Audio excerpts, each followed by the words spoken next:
की शुरुआत में जो हमारा मेन कैरेक्टर होता है वो हमें बताता है कि 5 साल पहले मेरे जूनियर हाई स्कूल के 3rd ईयर के टाइम पर जब मुझे बुलीट किया गया तो मैंने अपने कमरे से बाहर निकलना बंद कर दिया और उसके बाद बंद होकर अपने कमरे में रहने लगा। बस उसके बाद ये हुआ। हम देखते हैं कि हमारा मेन कैरेक्टर जब अपना फोन चला रहा था तभी अचानक उसके फोन से बहुत तेज रोशनी निकलने लगी एंड तभी एक लड़की दिखाई जाती है जो बताती है कि कांग्रेचुलेशन, आपको चुना गया है रीइंकार्नेट होने के लिए। हमारे हीरो को तो कुछ समझ में नहीं आता कि क्या मैं अपने कमरे में मर गया हूँ। उसके बाद ये गॉडेस हमारे हीरो से बोलती है कि जिस नई दुनिया में तुम जाने वाले हो उसमें मैजिकल फैसिलिटीज होती हैं, इसी वजह से मैं तुम्हें ओवर पावर्ड स्किल देने वाली हूँ जिससे तुम्हारी नई जिंदगी बहुत अच्छी होगी। उसकी बात सुनकर हमारा हीरो सोचता है कि मुझे ऐसी जिंदगी चाहिए जो बिल्कुल शांत हो, बस दिन भर एनिमे देखते रहो और तब तक देखते रहो जब तक देखते देखते सो ना जाओ। एंड उसके बाद वो रीइंकार्नेट होने के लिए रेडी हो जाता है। उसके बाद हमारा मेन कैरेक्टर बताता है कि मैं उन ओवर पावर्ड स्किल का अपनी जिंदगी जीने में इस्तेमाल करूंगा, बिल्कुल एक लेजी लाइफ जीने में। एंड उसके बाद हम देखते हैं कि हमारा मेन कैरेक्टर एक बच्चे के रूप में रीइंकार्नेट हो गया है। एंड वहीं पर हम उस बच्चे के पापा को देखते हैं जो अपने बच्चे को देखकर अपनी बीवी से बोलता है कि गीजलॉट, ये बच्चा हम दोनों की निशानी, हमारा प्रिंस है और इसकी लेफ्ट ब्रीस्ट पर इसके पास रॉयल इंसिग्निया का निशान भी है। उन दोनों को देखकर हमारा हीरो सोचता है कि यही मेरे पेरेंट्स होंगे। उसके बाद वो उस बच्चे का मैजिक लेवल चेक करवाते हैं। हम देखते हैं कि माना लेवल चेक करते टाइम वो क्रिस्टल बॉल बहुत ज्यादा चमक रही है और वहाँ पर उस बच्चे के पापा बोलते हैं कि ये बच्चा फ्लैश प्रिंस है जिसने डीमन किंग को डिफीट किया है और मुझसे हम दोनों से पैदा हुआ है। मुझे पूरा यकीन है कि इसका लेवल कम से कम 40 और 50 के बीच होगा। लेकिन जब वो आदमी चेक करता है तो उसका लेवल सिर्फ 2 होता है। ये सुनकर तो किंग बिल्कुल हैरान हो जाता है। एंड उसके बाद वो बोलता है कि ये भगवान, ये तो कुछ भी नहीं कर सकता। और वहाँ पर जो उसकी माँ होती है वो भी बोलती है कि अगर लोगों को ये पता चल गया तो ये बिल्कुल भी अच्छा नहीं होगा। उसके बाद वो दोनों ही कहते हैं कि हम लोगों से ये कह देंगे कि बच्चा पैदा होते वक्त मर गया। भाई ये सुनकर ना हमारे हीरो की हालत खराब होने लगती है कि मैं अभी तो पैदा हुआ हूँ और इतनी जल्दी मरने भी वाला हूँ। उसके बाद ये किंग बोलता है कि इस बच्चे को कहीं दूर जंगल में ले जाकर मार दो।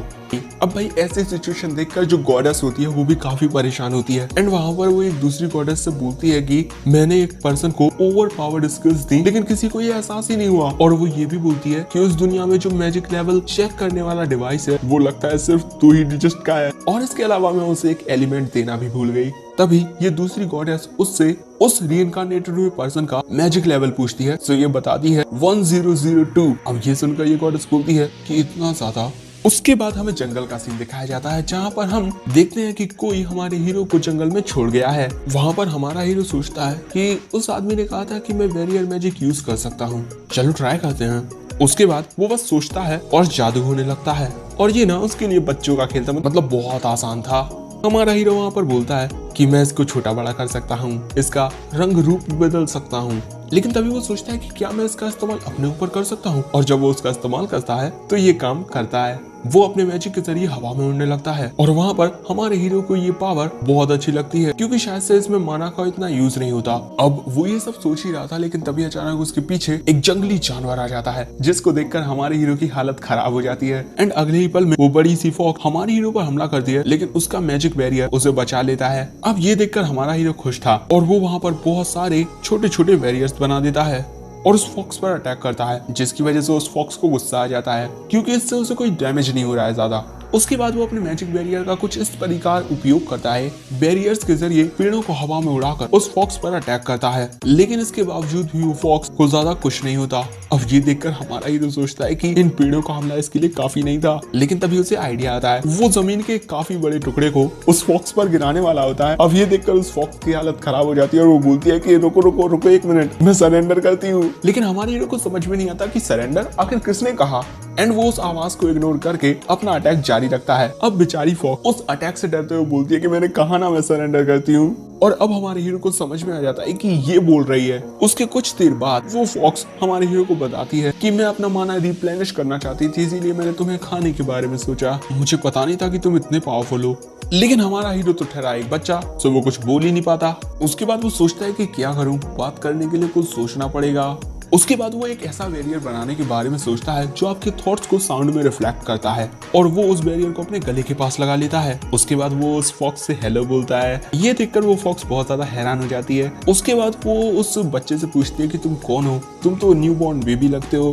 तभी हमारा हीरो सोचता है कि आखिर मेरा नाम क्या था। उसे कुछ पता नहीं होता, सो वो उसे अपना नाम बताता है हारुतो। उसके बाद वो उसे बताता है कि मैं दूर एक किंगडम में पैदा हुआ था, लेकिन लो माना लेवल होने की वजह से मुझे अकेला छोड़ दिया गया। उसकी बात सुनकर वो फॉक्स बोलती है, लेकिन मुझे तो तुम्हारी बॉडी से इतना ज्यादा माना फील हो रहा है जो एक इंसान की लिमिट से बाहर है। और तभी वो फॉक्स उससे पूछती है कि कहीं तुम रीइंकार्नेट हुए डीमन किंग तो नहीं हो। हमारा हीरो सोचता है मैं तो एक जॉबलेस और बेकार आदमी था, लेकिन अगर इससे पता चल गया कि मैं एक लूजर था तब तो। वो उससे बोलता है कि हाँ मैं हूँ डीमन किंग। और ये फॉक्स उसकी बात काफी आसानी से मान भी लेती है। उसके बाद वो फॉक्स कुछ इस प्रकार का पोज मारकर बोलती है कि मैं हार मानती हूँ, अब तुम मुझे मार सकते हो। हमारा हीरो बोलता है कि मैं तुम्हें मारना नहीं चाहता, मैं तो बस चाहता हूँ कि तुम मुझ पर अटैक ना करो। अब हमारे हीरो की दरियादिली देखकर वो फॉक्स बोलती है, मैं फ्लेम फेनरिर कसम खाकर आपसे वादा करती हूँ। उसको देखकर हमारा हीरो सोचता है कि क्या तुम कोई समुराई हुआ। अब उसके बाद हमारा हीरो बोलता है कि चलो ठीक है, गुड बाय फ्ले, और हमारा हीरो वहां से जाने लगता है। अब उसके बाद वो फॉक्स सोचती है कि मैं तो बस ऐसे ही टहल रही थी और यहाँ पर मैं इनसे टकरा गई, और तभी वो हारुतो को रोकती है। उसके बाद वो हारुतो से बोलती है कि आपने मेरी जिंदगी बख्शी है और आपने मुझे एक नया नाम भी दिया है, तो अब से आप मेरे मास्टर हुए, मैं हमेशा आपकी सेवा करूंगी। तो हारुतो बोलता है कि मैं तो तुम्हारा नाम सिर्फ शॉर्ट करके बोल रहा था, लेकिन दूसरी तरफ तो वो फॉक्स शर्माने लगती है। अब हारुतो से समझाने के लिए कुछ और बोलता, लेकिन तभी वो हवा में से नीचे गिरने लगता है। ये देखकर फ्ले पूछती है कि मास्टर आपको क्या हुआ। वहीं दूसरी तरफ हारुतो सोचता है कि मैजिक की एक ऐसी प्रॉब्लम जिसे सॉल्व नहीं किया जा सकता। एंड उसके बाद हारुतो फ्ले से बोलता है कि मुझे कुछ दूध पीना है। ये सुनकर फ्ले बोलती है, दूध? आपका मतलब ब्रीस्ट मिल्क? मैं कुछ करती हूँ, एक मिनट। हारुतो बोलता है, सच में? उसके बाद वो बोलती है कि मुझे मेरे मास्टर के लिए सब कुछ करना होगा। उसके बाद हम देखते हैं कि फ्ले छोटी होने लगती है साइज में, एंड उसके बाद वो एक काफी खूबसूरत लड़की बन जाती है। बिना वस्त्रों के देख हमारे हीरो की हालत खराब होने लगती है। वो बोलता है कि पहले कुछ कपड़े पहन लो। फ्ले बोलती है कि मुझे माफ करना, मैं भूल गई थी। हारुतो वहाँ पर खुद को संभालते हुए उसके चारों ओर एक बैरियर लगा देता है और उनसे उनके लिए कपड़े बनाता है, जिससे उसकी हालत और भी खराब हो जाती है क्योंकि वो कपड़े काफी सेक्सियर होते हैं। उसके बाद फ्ले अपने कपड़े उतारने लगती है। हारुतो पूछता है कि क्या कर रही हो। फ्ले बोलती है कि कोई भी लड़की बिना माँ बने किसी बच्चे को दूध नहीं पिला सकती। उसके बाद वो हारुतो के पास आती है, बोलती है कि मास्टर प्लीज आइए ना, बेचारा छोटा सा बच्चा। उसके कुछ देर बाद फ्ले हारुतो से माफी मांगती है, उसने इतना अजीब जो किया है। लेकिन तभी अचानक फ्ले को कुछ आवाज आती है। वो बताती है कि कोई आ रहा है। वो हारुतो से पूछती है कि क्या मैं उन्हें मार दूं। हारुतो बोलता है कि नहीं, पहले हमें बातचीत करनी चाहिए। उसके बाद हारुतो दो छोटे बैरियर बनाता है जिसकी मदद वो दोनों एक दूसरे से टेलीपैथी कम्युनिकेट कर सकते हैं। उसके बाद हम देखते हैं वहाँ पर एक बंदा आता है। फ्ले उससे पूछती है कि आखिर तुम यहाँ क्या कर रहे हो। तो बंदा बोलता है कि मैं यहाँ पर उस बच्चे को लेने के लिए आया हूँ। फ्ले इसके लिए मना कर देती है। वो आदमी पूछता है कि आखिर तुम मुझे किस हक से रोक रही हो। फ्ले उसे मुस्कुराकर बताती है कि ये कुछ टाइम पहले मेरे मास्टर बने हैं, इसका मतलब ये मेरे हुए। हारुतो सोचता है कि क्या मैं इसके लिए राजी हुआ था, और वहीं दूसरी तरफ वो आदमी बोलता है कि ये मेरे रिलेटिव का बच्चा है, कुछ सर्कमस्टेंसेस की वजह से उसे यहाँ पर छोड़ना पड़ा, लेकिन मैं उसे लेने के लिए आ गया हूँ। फ्ले पूछती है कि जब छोड़ दिया था तो क्यों आए हो। कुछ समझ नहीं आया मुझे। वो आदमी बोलता है कि हमारे अंदर दया भावना होती है। उसके बाद वो आदमी एक थैला दिखाकर बोलता है कि इसमें ब्रीस्ट मिल्क है। ये देखकर हमारा हीरो सोचता है कि फ्ले जल्दी उसे ले लो, लेकिन दूसरी तरफ तो जो फ्ले होती है वो बोलती है तुमने जरूर से ये प्लान किया होगा क्योंकि मैं ब्रीस्ट मिल्क क्रिएट नहीं कर सकती। ये देखकर हारुतो सोचता है कि ये मुझे इग्नोर क्यों कर रही है। हारुतो उससे फिर से बोलता है कि जल्दी उसे ले लो वरना मैं भूख से मर जाऊंगा। और वहीं दूसरी तरफ वो आदमी बोलता है कि तुम्हारा ब्रीस्ट मिल्क क्रिएट ना कर पाना कोई प्रॉब्लम नहीं है, लेकिन तुम एक इंसानी बच्चे का ख्याल नहीं रख सकती हो। फ्ले उससे बोलती है कि आखिर तुम इस बच्चे के बारे में जानते ही क्या हो। वो आदमी बोलता है कि ये थोड़ा पर्सनल है, मेरी बीवी एक बार प्रेग्नेंट हुई थी, लेकिन हमारा बच्चा कभी इस दुनिया में आ ही नहीं पाया, और इस बच्चे को यहाँ पर इसीलिए छोड़ दिया गया क्योंकि ये कमजोर है। लेकिन मुझे इससे कोई घंटा फर्क नहीं पड़ता क्योंकि जो कोई भी बच्चा इस दुनिया में पैदा होता है उसे जिंदा रहने का हक है, लेकिन बेचारा हारुतो भूख से मरने वाला है यहाँ पर। और वहीं उस आदमी की कहानी सुनकर फ्ले की आंखों से झरने बहने लगते हैं, और उसकी ऐसी हरकतें देखकर वो आदमी बोलता है कि तुम काफी अजीब डीमन हो। उसके बाद ये आदमी फ्ले को एक ऑफर देता है कि अगर तुम हमेशा उसकी सेवा करना चाहती हो एक सर्वेंट बनकर, तो मैं तुम्हें एक पर्सनल अटेंडेंट के रूप में ले जा सकता हूँ। और वहां पर फ्ले उस आदमी की बात मानने को तैयार हो जाती है, और यहाँ पर उन दोनों की एक डील होती है। उसके कुछ देर बाद जो वो आदमी होता है वो हारुतो की जो टोकरी होती है उसे नष्ट कर देता है, और वहां पर थोड़ा खून भी डाल देता है। उसके बाद फ्ले उस आदमी के पीछे जाने लगती है। वहीं हारुतो फ्ले से बोलता है कि क्या तुम मुझे वो ब्रीस्ट मिल्क दिला सकती हो। फ्ले बोलती है कि आप सिर्फ मेरा ही ब्रीस्ट मिल्क पी सकते हो, समझे। हारुतो हमसे पूछता है कि क्या ये कोई मजाक कर रही है। उसके बाद हमें एक बड़ा सा पैलेस दिखाया जाता है, और हम देखते हैं कि अब हारुतो बड़ा हो गया है क्योंकि जब से 9 साल गुजर चुके हैं।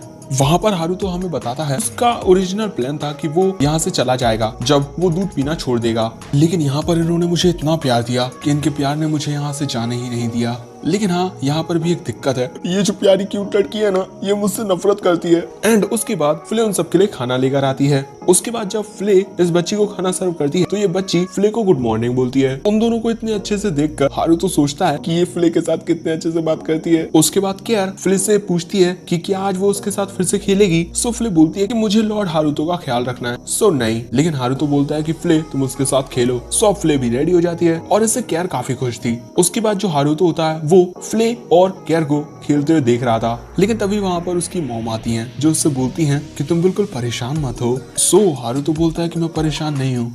सो उसकी मॉम बोलती है लेकिन देखकर तो ऐसा नहीं लगता, और वो ये भी बोलती है कि वो रीजन जिसकी वजह से चार्लोट तुम्हारे साथ इतना शाय बिहेव करती है वो ऐसा इसी वजह से क्योंकि उसे अपने ही उम्र के लड़के के साथ बात करना नहीं आता।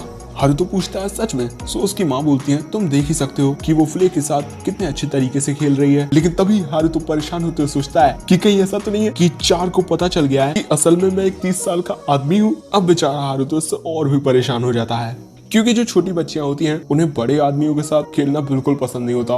उसकी माँ बोलती है कि इतना ड्रामा मत करो, एंड मेरे पास एक आइडिया है, तुम चार के लिए कुछ स्पेशल क्यों नहीं करते? जब वो देखेगी कि तुम एक बहुत ही अच्छे रिलायबल बड़े भाई हो तो शायद से उसका दिल तुम्हारे लिए बदल जाए। वहीं हारुतो बोलता है कि मुझे तो कुछ समझ में नहीं आ रहा है कि मैं क्या करूं। उसके बाद उसकी मॉम बोलती है कि तुम हमारे फाइन स्टेट्स के वारिस हो, इसी वजह से तुम्हें हमेशा अपने कमरे में न रहकर बाहर भी जाना चाहिए और उसके साथ खेलना चाहिए, और तुम्हारी माँ होने के नाते मैं भी पूरी कोशिश करूंगी कि तुम दोनों एक साथ रहो।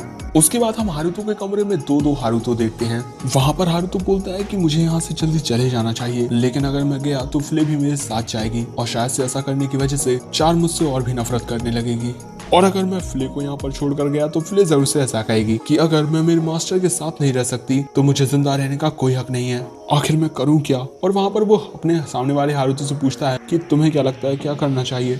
उसके बाद हारुतो हमें बताता है कि इन 9 सालों तक मैं जितना बैरियर मैजिक के बारे में सीख सकता था मैंने सीखा और इस रोबोट कॉपी को बनाने की कोशिश की, लेकिन अभी भी ये ना बात कर सकता है ना हिल सकता है।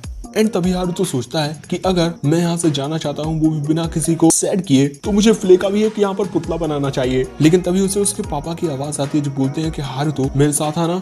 उसके बाद हम हारुतो को उसके पापा के साथ देखते हैं जो हारुतो को आज से तलवारबाजी सिखाने वाले हैं। उसके बाद वो हारुतो से बोलते हैं कि तुम्हारा माना लेवल बहुत लो है, इसी वजह से तुम्हें दूसरी स्किल्स को डेवलप करना होगा, या फिर तुम्हें कुछ और पसंद है। हारुतो उससे बोलने ही वाला था कि मुझे कमरे में अकेले रहना पसंद है, लेकिन तभी वो खुद को संभालता है, बोलता है कि मुझे एंशिएंट मैजिक सीखना पसंद है।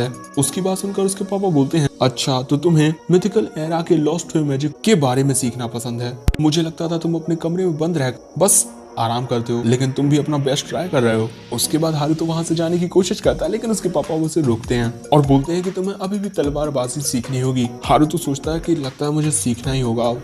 उसके बाद हारुतो हमें बताता है कि डैड एक सीजन्ड वॉरियर हैं, उन्हें लोग अर्थ शैटरिंग वॉर हैमर के नाम से जानते हैं। ऐसा हो ही नहीं सकता कि मैं इनको एक खरोच तक ला पाऊं, लेकिन वो भी यहाँ पर हर्ट नहीं होना चाहता, सो वो अपने ऊपर एक बैरियर बना लेता है। उसके बाद जब हारुतो अपने डैड पर अटैक करता है तो एक ही अटैक से उसकी जो स्वॉर्ड होती है वो टूट जाती है, और ये देखकर उसके डैड काफी हैरान थे क्योंकि हारुतो के एक ही अटैक ने जमीन में एक गड्ढा सा कर दिया है। उसके बाद हारुतो के डैड भी हारुतो पर एक अटैक करते हैं, लेकिन हारुतो इतने ऊपर उछलता है जितना तुम देख ही सकते हो, एंड वो उनके अटैक को आराम से डॉच कर देता है। लेकिन हारुतो की स्किल को देखकर उसके डैड बोलते हैं कि कोई भी पर्सन जो लेवल 30 का है उसका इस अटैक को डॉच कर पाना इम्पॉसिबल है।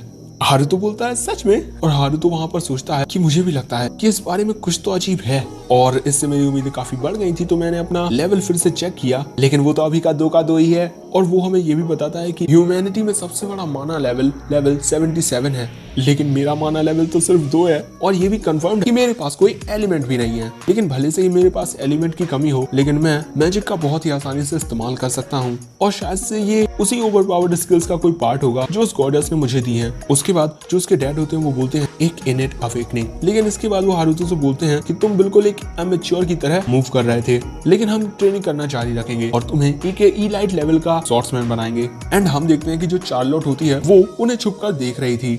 उसके बाद हमें रात का सीन दिखाया जाता है जहाँ पर हारुतो के डैड काम कर रहे थे। वहाँ पर हारुतो की मॉम बोलती हैं कि तुम काफी थके हुए लग रहे हो। सो उसके डैड बोलते हैं कि हाँ, मैंने हारुतो को तलवारबाजी सिखाना शुरू कर दिया है। सो उसकी माँ पूछती है कि वो कैसा है इस तलवारबाजी में। वहाँ पर उसके डैड बोलते हैं कि शायद से वो एक रिटर्न डीमन हो सकता है। ये सुनकर उसकी माँ काफी हैरान हो जाती है। सो तभी उसके डैड उसे चुप कराते हुए बोलते हैं कि सीक्रेट रॉयल फैमिली रिकॉर्ड एक ऐसी आदमी के बारे में बताते हैं जो डीमंस के साथ था। इसी वजह से ये काफी रेयर हो सकता है, लेकिन अभी भी कुछ बच्चे डिमोनिक ट्रेट्स के साथ पैदा होते हैं। सो उसकी माँ बोलती है लेकिन हारुतो को तो ना सींग है ना कोई पूंछ है। सो उसके पापा बोलते हैं कि ऐसा कहा जाता है कि रॉयल इंसिग्निया के बच्चों में अजीब प्रकार की ताकतें होती हैं जिनके बारे में हमें कुछ भी नहीं पता। और अभी भी मुझे ये बात समझ में नहीं आती कि आखिर डीमन फ्ले हारुतो की सर्वेंट क्यों है। सो उसकी माँ बोलती है हारुतो एक नॉर्मल बच्चा है, मुझे इस बात पर पूरा यकीन है। सो उसके डैड भी बोलते हैं कि हाँ, तुम चिंता मत करो, मुझे भी यही लगता है और चाहे कुछ भी हो जाए हम पूरी कोशिश करेंगे कि हमारा बच्चा एक अच्छी खुशहाल जिंदगी जिए। और वहीं पर हम चार्लोट को देखते हैं जो कि उनकी सारी बातें सुन रही थी